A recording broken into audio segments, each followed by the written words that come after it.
Assalamualaikum warahmatullahi wabarakatuh. Perkenalkan, nama saya Muhammad Raid Al-Rafif dari Prodi Teknik Elektro kelas C. Nah, di sini saya akan menjelaskan hasil presentasi karya ilmiah saya yang berjudul penggunaan turbin ventilator sebagai pembangkit listrik tenaga bayu. Oke. Nah, yang pertama itu ada turbin ventilator. Turbin angin atau kincir angin merupakan salah satu piranti yang dapat mengubah energi kinetik angin menjadi energi mekanik. Berdasarkan posisi poros turbin, angin itu dibedakan menjadi dua kategori, yaitu turbin angin dengan poros horizontal dan vertikal. Turbin ventilator adalah turbin angin dengan poros vertikal yang berfungsi sebagai kincir angin dan kipas hisap. Pemasangan kincir angin sering dipasang di atas atap yang berfungsi sebagai ventilasi rumah. Angin yang berhembus dan mengenai sirip turbin ventilator akan menghasilkan drag force sehingga menyebabkan berputarnya turbin ventilator. Putaran ini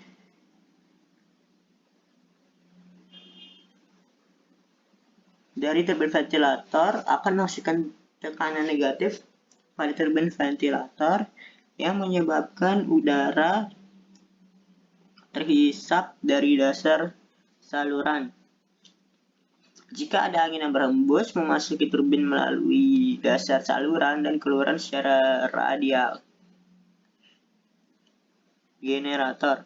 Generator merupakan perangkat mesin yang mengubah energi dari sumber mekanik atau energi gerak menjadi listrik dengan cara induksi elektromagnetik. Energi mekanis dapat berasal dari energi panas, energi potensial, dan bisa juga dari motor. Generator mempunyai prinsip kerja apabila kawat penghantar listrik berada dalam medan magnet yang berubah-ubah, sehingga pada kawat tersebut akan terbentuk GGL, induksi, dan sebaliknya.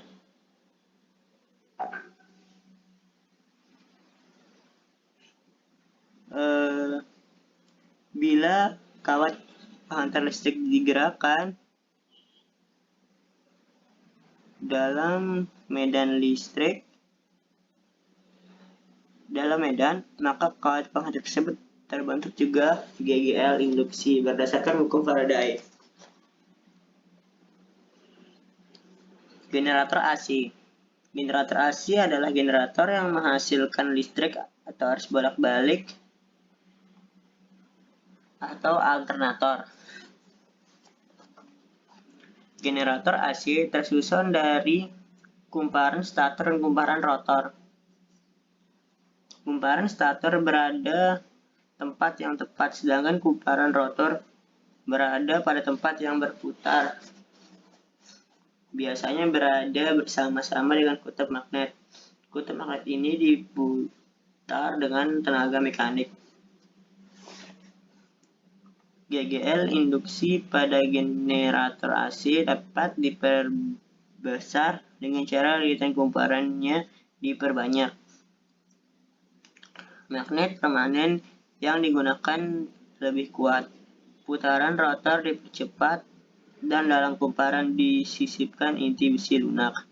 Frekuensi dari GGL yang dibangkitkan generator AC tergantung dari kecepatan rotor dan jumlah kutub. Generator DC. Arus searah dihasilkan oleh generator DC. Cara kerja generator DC, arah arus induksi yang tidak mengalami perubahan karena menggunakan cincin belah atau komutator yang menyebabkan terjadinya komutasi. Adalah suatu proses mengubah arus yang menghasilkan generator menjadi arus searah. Komponen dari generator DC yaitu bagian mesin stator dan rotor. Stator terdiri dari rangkaian motor belitan, stator, sikat arang, bearing, dan terminal box. Bagian rotor terdiri dari komponen belitan rotor, kipas rotor, dan poros rotor. Nah, selanjutnya itu aki atau aku. Acu. Aki dapat mengubah energi kimia menjadi energi listrik. Ada dua jenis elemen aki, yaitu elemen primer dan elemen sekunder. Reaksi kimia pada elemen primer menyebabkan elektron mengalir dari kutub negatif atau katoda ke kutub positif atau anoda, serta arah alirannya tidak dapat dibalik. Akumulator timbal adalah jenis aki yang umum digunakan. Akumulator terbuat dari dua kumpulan plat yang dimasukkan pada larutan asam sulfat encer atau H2SO4. Pelat-pelat tersebut terbuat dari timbal Pb dan ketika pertama kali dimuati pada pelat positif akan terbentuk lapisan timbal dioksida atau PpBO2. Letak pelat positif dan pelat negatif sangat berdekatan namun tidak boleh saling menyentuh untuk menghindari antar pelat bersentuhan. Biasanya dilapisi bahan penyekat yang berfungsi sebagai isolator. Jenis dan sistem kerja aki. Jenis aki itu ada dua ya teman-teman. Yang pertama itu aki basah dan aki kering. Kalau aki basah biasanya itu diberi air aki yang dikenal dengan sebutan akcuzur. Sedangkan aki kering merupakan aki yang tidak memakai cairan. Aki ini tahan terhadap getaran dan suhu rendah. Selanjutnya, mengisi sebuah aki atau baterai. Sebuah baterai terbuat dari banyak sel. Sebuah sel led atau acid menghasilkan tegangan sekitar 2 volt. Baterai yang mengandung 6 sel dapat menghasilkan 6 volt pada terminal keluaran. Walaupun baterai memiliki tegangan keluar 12 volt, namun tegangannya bervariasi dari kisaran 12,6 volt turun hingga 10 volt ketika muatannya habis dan dapat meningkat sampai 15 atau 16 volt selama proses charging. Dalam melakukan proses charging, hal yang sangat penting diperhatikan adalah bagaimana membatasi tegangan maksimum baterai selama proses charging. Jika hal ini tidak dilakukan, maka proses charging dapat merusak baterai. Tegangan baterai ketika sudah penuh terisi adalah sekitar 13,8 sampai 14,4 volt atau operating technical electronic. Metode charging. Metode charging itu yang pertama itu ada slow charging.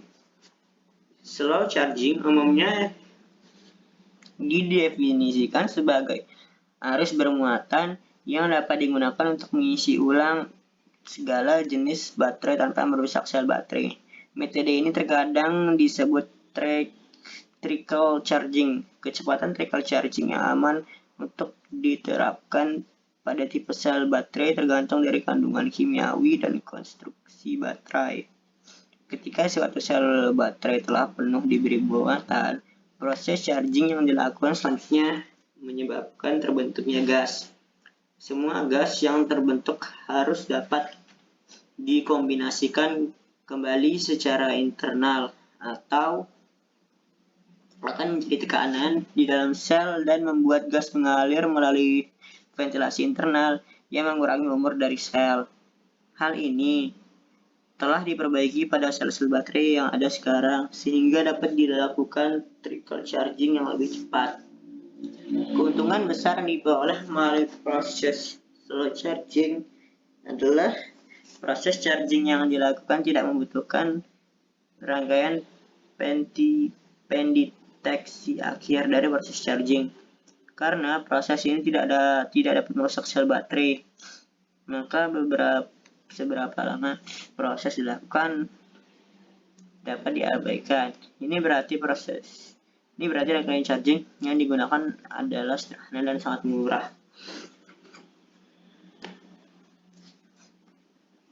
Kecepatan slow charging. Untuk NICD, kebanyakan sel dari NICD yang mudah mentoleransi arus charging. Beberapa sel NICD dengan rating charging yang tinggi mampu di-charging dengan sangat cepat, dapat mentoleransi arus trickle charging berkelanjutan sebesar C/3.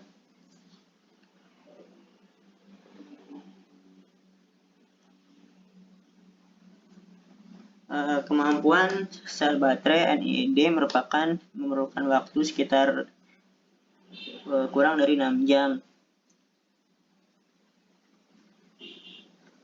Tanpa metode pendeteksian akhir dari proses charging adalah alasan utama baterai jenis ini mendominasi konsumen produk murah seperti mainan, lampu flash, dan lainnya. Sebuah rangkaian trickle charging dapat dibuat menggunakan dinding cup yang murah sebagai sumber DC dan sebuah resistor untuk membatasi arus. Untuk sel NIMH tidak mendukung proses charging seperti ini. NICD kecepatan maksimum. Jika proses charging berlanjutan digunakan menggunakan NIMH, maka penghentian saat akhir dari proses charging harus diperhatikan. Kecepatan trickle charging tidak melebihi batas yang ditentukan. Selanjutnya, fast charging. Charging cepat untuk NICD dan NIMH umumnya didefinisikan sebagai waktu charging selama 1 jam, yaitu dengan kecepatan sekitar 1,2 C. Sebagian besar pengaplikasian penggunaan untuk NICD dan NIMH tidak melebihi kecepatan charging ini. Hal yang penting untuk dicatat bahwa fast charging hanya dapat berakhir dengan aman jika temperatur sel berada di sekitar 10 derajat Celcius sampai 40 derajat Celcius dan 25 derajat Celcius. Terdapat beberapa sel NICD dengan rating tinggi yang telah dioptimalkan untuk charging yang sangat cepat dan dapat mentoleransi kecepatan charging sampai 5 C. Namun, tetap tidak ada pembuat baterai NIMH yang menyarankan kecepatan charging lebih cepat daripada 1,2 C. Metodologi dalam melakukan simulasi rancangan pembangkit listrik tenaga angin dengan memanfaatkan turbin ventilator digunakan sebuah software desain grafis CorelDRAW. Sedangkan simulasi rangkaian charging untuk aki itu baterai 12 volt dilakukan menggunakan software Bluetooth. Komponen yang digunakan yaitu kapasitor 4700 UF atau 25 volt, LED hijau dan merah 3 mm, resistor 1 kilo ohms, 3000 watts 1 kilo ohms, diode 1N 4007, relay 6 volt, IC 7808, regulator tegangan, saklar SPST.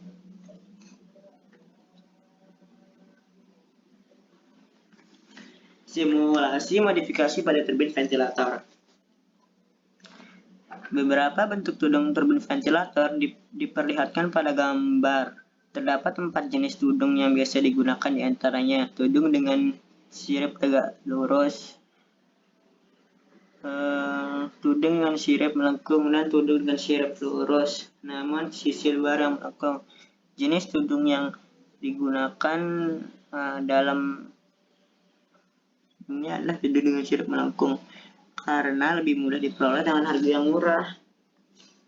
Rangkaian charging.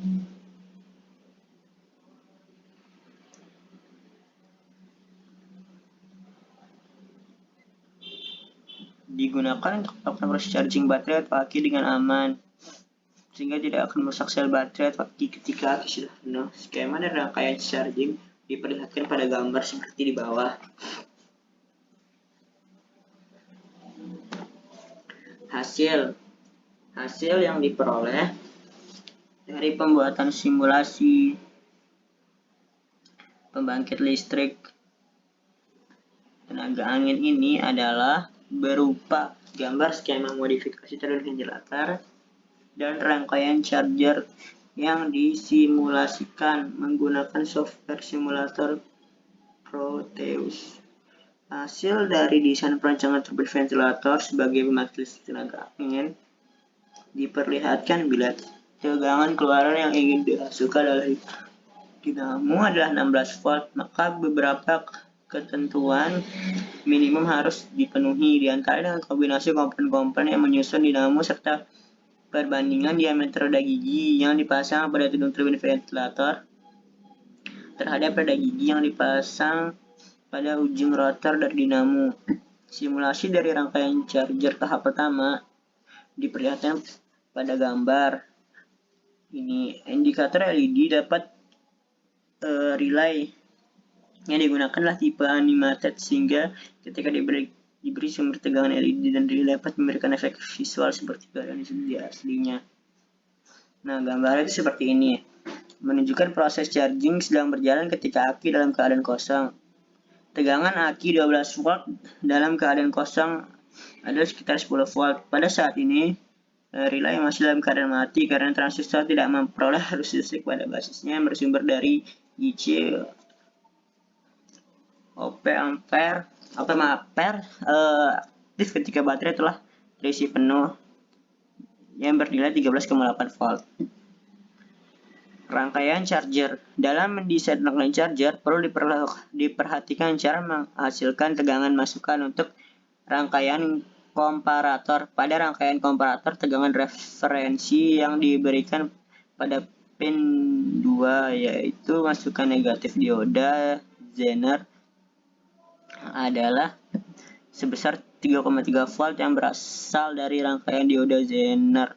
Rangkaian dioda Zener ini dibentuk dari sebuah resistor 1K sebagai pembatas arus dan dioda Zener 1,3 volt yang dipasang seri. Dioda Zener dipasang terbalik. Dioda Zener menghadap ke sumber tegangan sedangkan anoda menghasilkan ground. Tegangan referensi untuk tegangan komparator diambil pada bagian katode dioda Zener. Selanjutnya, pin 3 sebagai masukan positif komparator merupakan bagian penyedot tegangan aki. Pada saat aki yang di-charging sudah penuh, yaitu tegangan aki sudah mencapai 13,8 sampai 14,2 volt. Rangkaian komparator harus menghasilkan tegangan positif pada bagian output untuk menghentikan proses charging. Tegangan output bernilai positif apabila pin 3 masukan positif lebih besar daripada pin 2 atau masukan negatif. Rangkaian pembagi tegangan dibentuk oleh R2 dan RV1. Resistor pengindra untuk pin 3 komparator adalah RV1, sehingga pada RV1 harus memiliki tegangan jatuh 3,3 volt dan sisanya pada R2. Apabila R2 dipilih dengan nilai 1K, maka resistor RV1. Kesimpulannya itu yang pertama, telah berhasil dibuat simulasi pembangkit listrik tenaga bayu dengan memanfaatkan turbin ventilator. Turbin ventilator dapat digunakan untuk sebagai pembangkit listrik dengan penambahan roda gigi luar atau external gearing dan menyalurkan energi kinetik yang dihasilkan ke dinamo yang sudah dipasangi roda gigi. Diameter roda gigi yang terpasang pada dinamo lebih kecil daripada yang terpasang pada tudung turbin ventilator agar dapat menghasilkan jumlah putaran yang lebih besar pada dinamo. Diperlukan rangkaian charger untuk melakukan proses charging dengan baik sehingga tidak merusak aki atau AQ. Nah, mungkin hanya itu yang dapat sampaikan pada kesempatan kali ini. Kurang lebihnya mohon maaf jika ada kesalahan kata dan kurangnya. Wabillahi taufiq wal hidayah. Wassalamualaikum warahmatullahi wabarakatuh.